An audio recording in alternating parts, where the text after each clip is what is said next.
Bonjour et bienvenue sur la chaîne Events Auto. Aujourd'hui nous sommes à Miramas et nous avons donné rendez-vous à Sébastien, l'un de nos adhérents, pour nous présenter sa Mercedes CLK 320. C'est parti.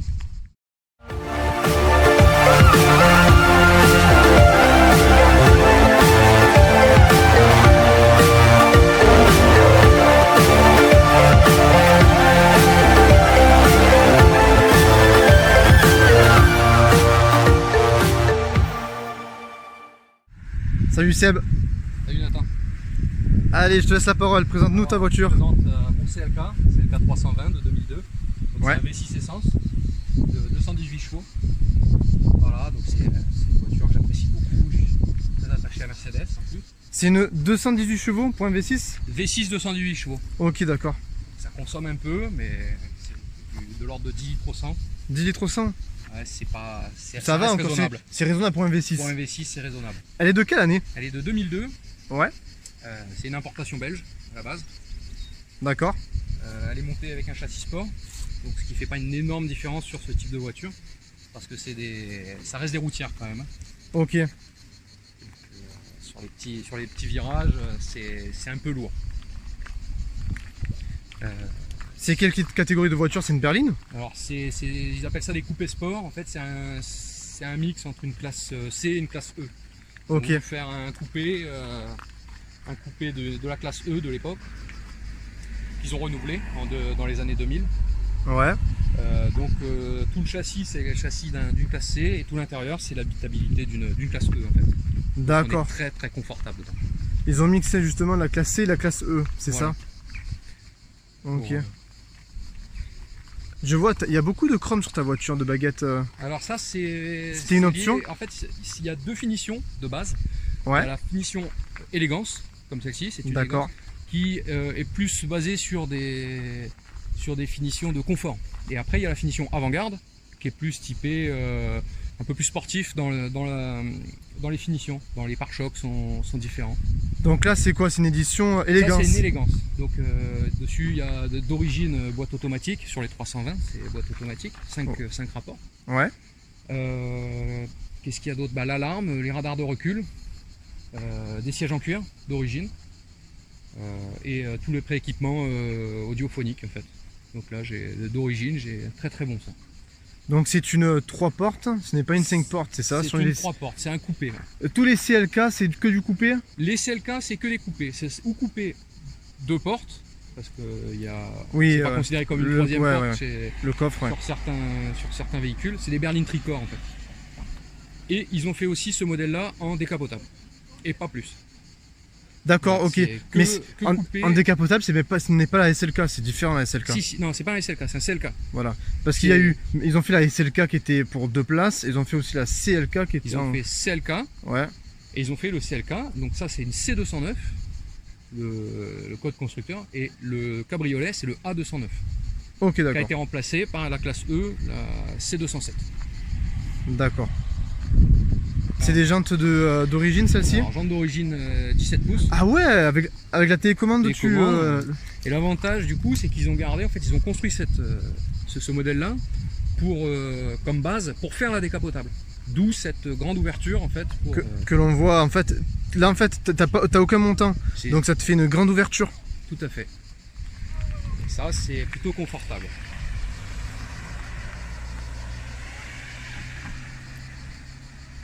Donc on a l'impression un peu d'être dans un cabriolet. Voilà, c'était un peu pour rappeler l'esprit du cabriolet. Ah, je vois au-dessus, il y a aussi le toit ouvrant. Voilà, toit ouvrant en verre.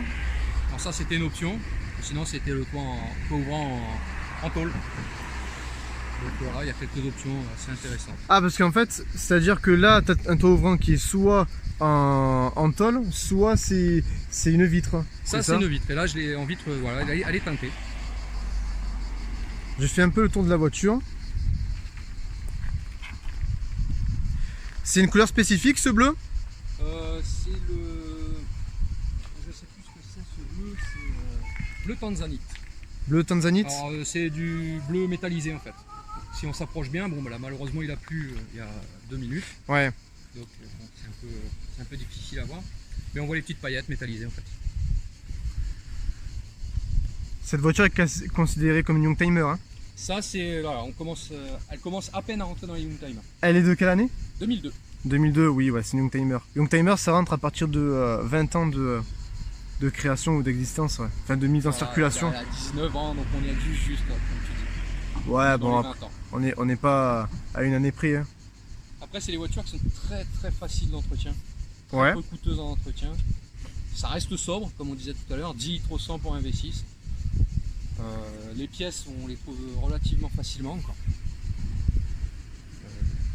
Voilà, c'est des voitures plaisir. Alors, c'est ma voiture de tous les jours. Ok, c'est ton daily alors. C'est mon délit. Hop, c'est le tour. Donc j'entends 17 pouces. Ouais.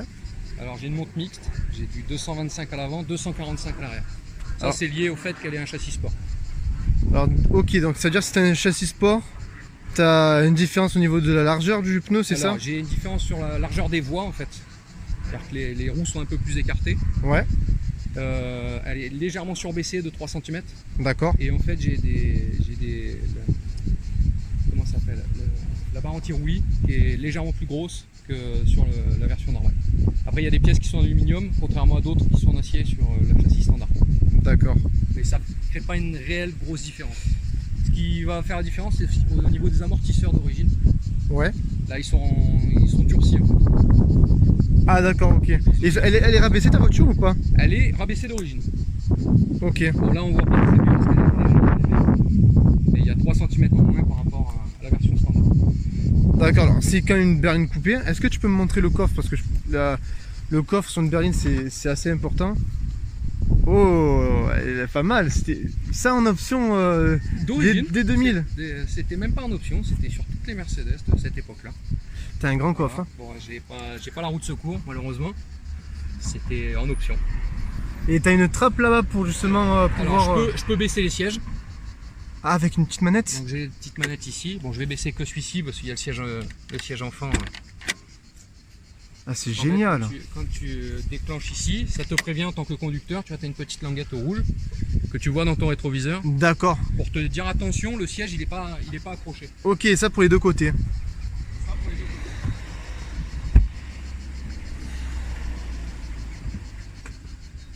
C'est génial, elle est pratique ta voiture. Ça reste pratique. Hein.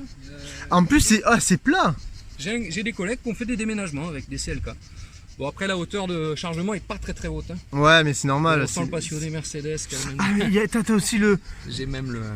Mais non, mais. Ah, ça c'est beau à voir ça. Voilà. Le parapluie Mercedes. Qui était avec le. Ah non, je l'ai acheté en plus. Ah, tu l'as acheté en plus. Mais par contre, c'était le rangement spécifique pour le parapluie ici. Oui. Je vois les accroches. Voilà, c'est Ok. des accroches pour parapluie. Bon, ça c'était une option. Ok, d'accord. Il y a tout qui est en option chez Mercedes. Ah, mais tout est en option et tout se chiffre vite sur les options. Ah, C'est génial. un peu le nerf de la guerre. Il y a un principe de base, on n'offre pas ce qu'on peut vendre. Eh, malheureusement. Alors, on a parlé de ton moteur V6. On va faire un petit tour. Alors, je te laisse. Alors, la fermeture du coffre, c'est aussi électrique? Ah non, ça c'était encore une option. Ah. Ah ouais, malheureusement. Est-ce que tu peux nous remontrer l'ouverture? Alors, attends, J'ai mon bouton. Alors, je peux le faire ou d'ici ou comme tout le monde. Hein, ou d'ici. Ok. Ou sinon, j'ai un bouton sur la portière conducteur. Ah, génial. Ah, c'est le feu. Ah, c'était bien pour l'époque. Ah oui. Alors, je vais enlever parce qu'elle a l'alarme, normalement elle va sonner. Ah non, je viens d'ouvrir le coffre. Donc, du coup, j'ai un bouton ici pour l'ouvrir. C'est ta décharge. Ok. Donc, bien sûr, le frein à main. Ouais. Tu veux qu'on commence un peu à rentrer un peu l'habitacle. Donc, le frein à main, c'est les freins à pied en fait. Donc, ici, tu le désengages. Pour l'engager, tu vois, tu as la petite pédale en bas. Ouais. Beaucoup de Mercedes le font. D'accord. Voilà. Donc c'est un intérieur cuir, il y a de l'aluminium aussi. Il est beau ce coup, c'est du beige, hein, c'est ça? C'est beige ou blanc? C'est une espèce de gris blanc. Ouais, ouais, il est. Bon, il vieillit plutôt bien, mais je remercie pas l'ancien propriétaire, on n'a pas pris soin. Bon, tu vas continuer à bien l'entretenir ta voiture. Ah ben c'est pas fini mais c'est en bonne voie. Donc le poste n'est pas d'origine, bien sûr. Bon, d'origine il y avait quand même un poste GPS. Hein. Ok, d'accord. Elle était très très bien équipée côté audiophonie. Là j'ai un caisson de basse à l'arrière, sur la plage arrière. Ce qui est derrière les appuis-têtes, c'est ça? Voilà, derrière les appuis-têtes. Donc là j'ai le caisson de basse. Ouais. Donc il y en a deux. J'en ai qu'un. Ah, parce que je vois aussi pareil de l'autre côté. C'est juste une ventilation. Ok, d'accord.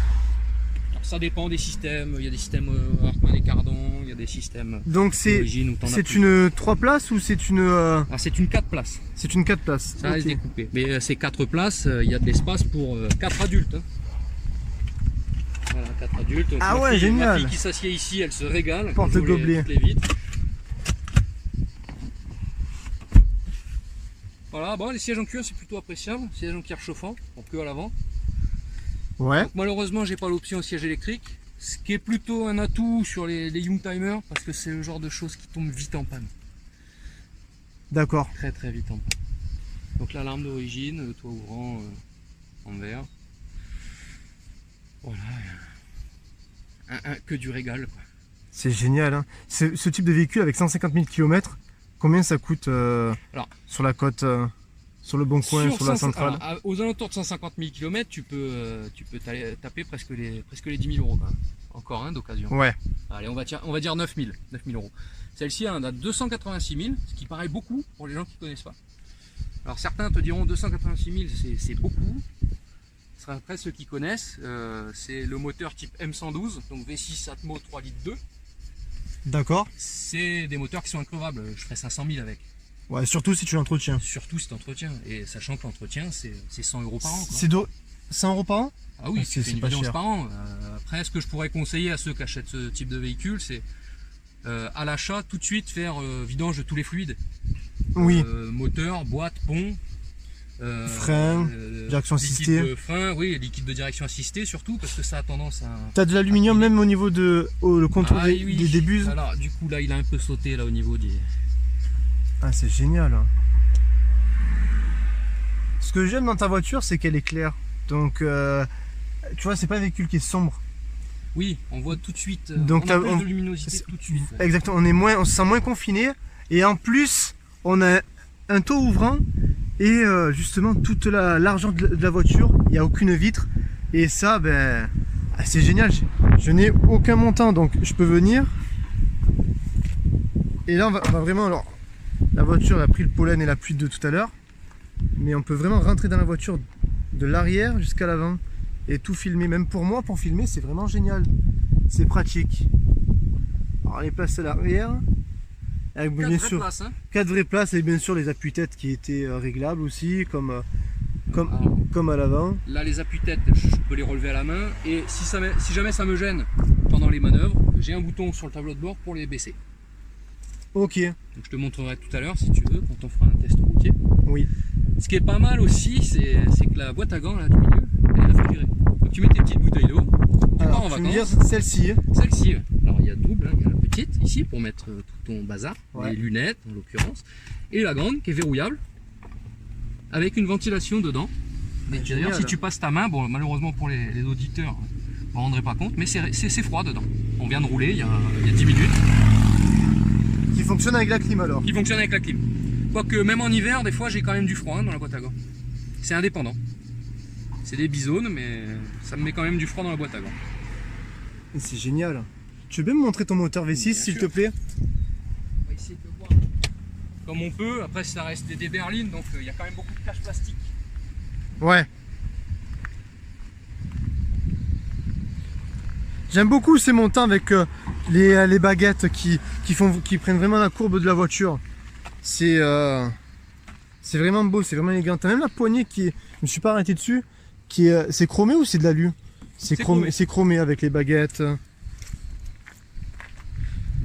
Je ne sais plus si je t'ai posé la question, les jantes c'est du 17? C'est du 17, ouais.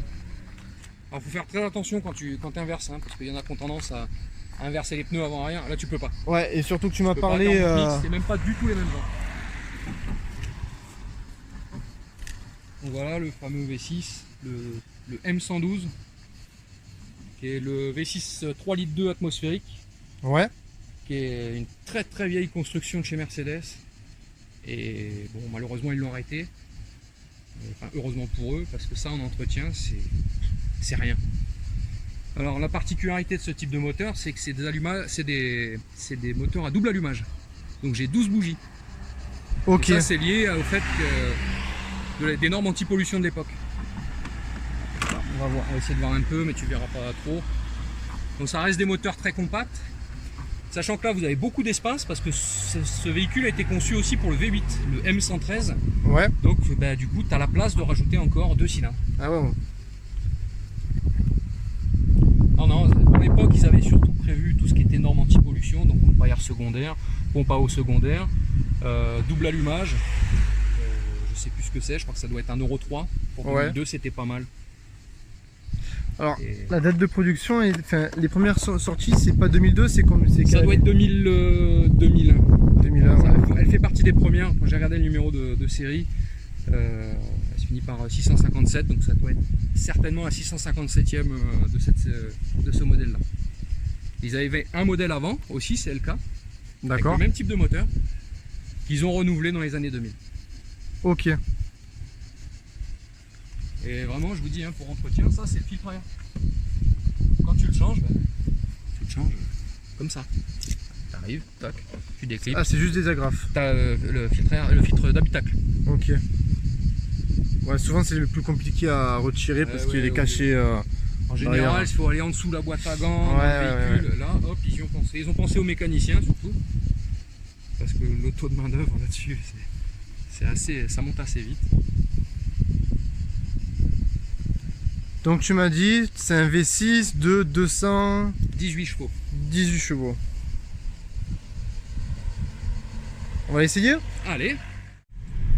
Pour un coupé sport, soi-disant, c'est plutôt pas mal. Après, bon, tu ressens quand même la route. Hein. Les suspensions sont durcies. Mais elle reste stable et confortable. Par exemple, les sièges sont baqués, enfin semi-baqués. Et on est vraiment bien pris par les petits boudins qui sont sur les côtés. Donc tu ne bouges pas dans tous les sens. Et il reste souple. T'es bien calé. Ouais. Tes sièges, tu m'as dit, sont chauffants aussi? Ils sont chauffants, donc là tu as chauffe rapide, chauffe normal, tu l'éteins. Okay, il y avait une option aussi où tu avais les sièges ventilés, réfrigérés, bon, faut pas trop demander. Ouais, il y avait beaucoup d'options quand même pour l'époque. Beaucoup. Ouais. Là, ils commencent à mettre beaucoup plus de choses. Ils étaient un peu en avance par rapport à l'époque Mercedes. Regarde, pour 2002, j'ai régulateur, bon, pas adaptatif. Mais j'ai un régulateur de vitesse, un limiteur, voilà, tu vois, je suis au limiteur, je sais que j'aurai pas de soucis. Un clim automatique bizone avec des petites ventilations derrière. Et ce qui est pas mal, c'est que, comme je te disais tout à l'heure, quand tu manœuvres, tu as les appuis-têtes, tu vois, j'ai un bouton sur le tableau de bord, les appuis-têtes derrière, tu peux filmer derrière. J'ai filmé. Tu appuies et hop, tu vois. Ah ouais, bien, pratique. Hein. Il se bouge, tu vois. C'est pratique. Et ça, c'est pas mal. Il y a vraiment beaucoup de place. J'ai une clim, une alarme désactivable, donc tu peux faire ou que périmétrique ou volumétrique. Ouais. C'est pas mal, donc tu vois des choses comme ça avec des miroirs de courtoisie éclairés, même pour le conducteur. Donc non, pour l'époque c'était super bien, c'était assez bien équipé. Ouais. Donc tu m'as dit c'est une finition élégance, là c'est marqué sur le petit pommeau. Voilà, c'est une boîte de vitesse automatique, 5 rapports. D'accord. 5G tronique, d'une douceur extrême. Bon, ils l'ont fait en 7G tronique, donc 7 rapports, qui a eu beaucoup de défauts à ses débuts, contrairement à celle-ci. En fait, le combo V6 3 litres 2 avec cette boîte automatique, c'est ce qu'il y a de quasiment de plus fiable pour l'époque. Ok. Donc on est bien, tu vois, les petites finitions quand même. Là on est bien. Donc, alors tu m'as dit que tu as un petit bouton magique qui permet de baisser les vitres, se mettre en mode cabriolet, c'est ça? Alors c'est surtout pour les refermer. Alors, ça marchera pas parce que on l'a désactivé tout à l'heure. Ah d'accord. Attends, on va essayer comme ça. Parce que comme j'ai verrouillé pour ma fille, du coup ça fonctionne pas toujours. Je vais mettre un auto ouvrant.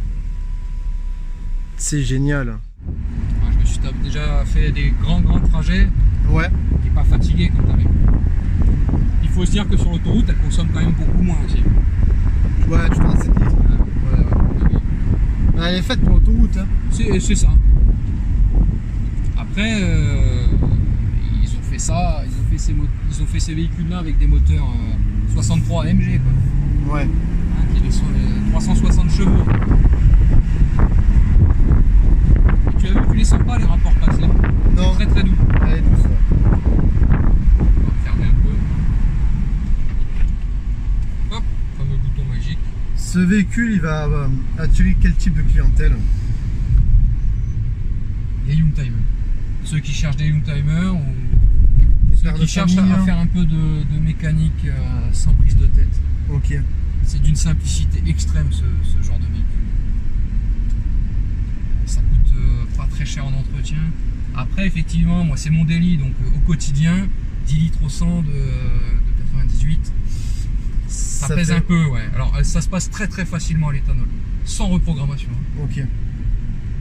Là, j'ai déjà essayé 80% d'éthanol, 20% de 98. Elle tourne très bien. D'accord. Légère perte de puissance, une reprog, c'est le mieux. Mais bon, à l'éthanol, tu vas dans les 13-14 litres au 100 quand même. Ok. L'éthanol. Mais ça te revient, j'avais fait des petits calculs, ça te revient à 10 centimes du kilomètre. Ouais, ça reste raisonnable. Très raisonnable. Puis tu te dis que passer à l'éthanol sur ce type de moteur, tu n'auras pas de problème. Ouais. C'est des moteurs solides, assez anciens pour supporter. Donc, non, on est bien. C'est vrai que moi tous les jours, je sors du boulot, je suis fatigué, je monte dedans. C'est un autre monde.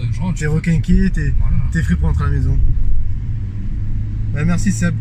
Avec grand plaisir, ça m'a fait plaisir de vous faire découvrir mon véhicule. Merci à toi. Et merci à Evan Toto. Merci.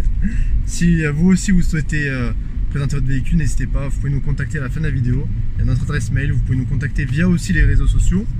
Si la vidéo vous a plu, n'hésitez pas, vous pouvez lâcher un petit pouce bleu. Vous pouvez aussi vous abonner. Et je vous dis à la semaine prochaine, vendredi 17h, pour un nouvel épisode. Allez, ciao ciao!